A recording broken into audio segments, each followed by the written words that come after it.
So imagine waking up in a tree. You're sunburnt, starving, and your only company is a bunch of genetically modified, naked, childlike people who think you're some kind of prophet.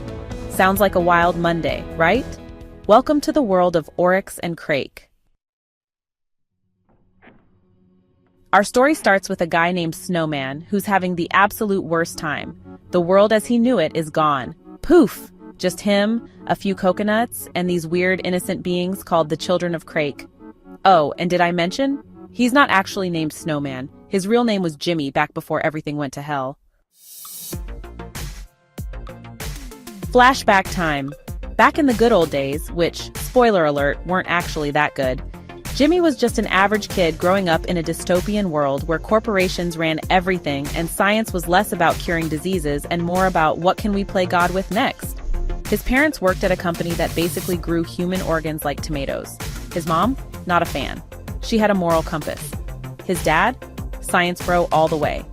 One day, Jimmy's mom yeets herself out of their lives, leaving young Jimmy with just his best friend Crake, a genius kid who sees the world like one big petri dish to experiment on. Crake was brilliant, a little too brilliant. He ends up at Watson Crick Institute, because of course.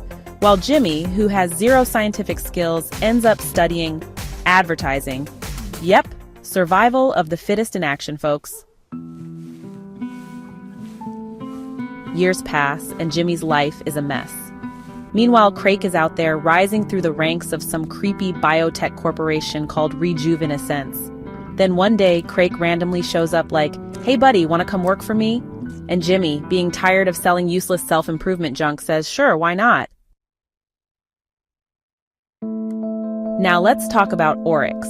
Beautiful, mysterious, and once a victim of human trafficking. Jimmy and Crake had seen her in some shady internet videos when they were younger, and Crake, being the guy who gets what he wants, somehow finds her and hires her to teach his secret project, the Crakers. What's the secret project, you ask?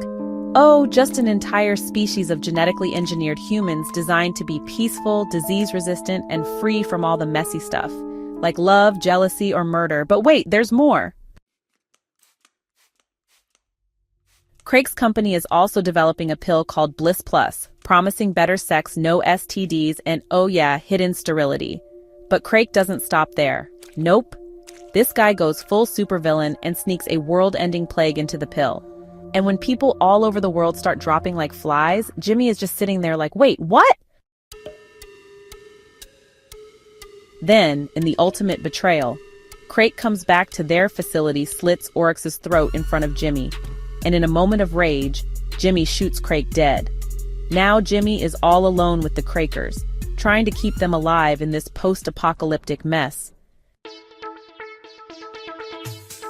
Fast forward to now, where Snowman, aka Jimmy, is dealing with infected wounds, mutant pig hybrids, yes, that's a thing, and the realization that he might not be the last human alive after all.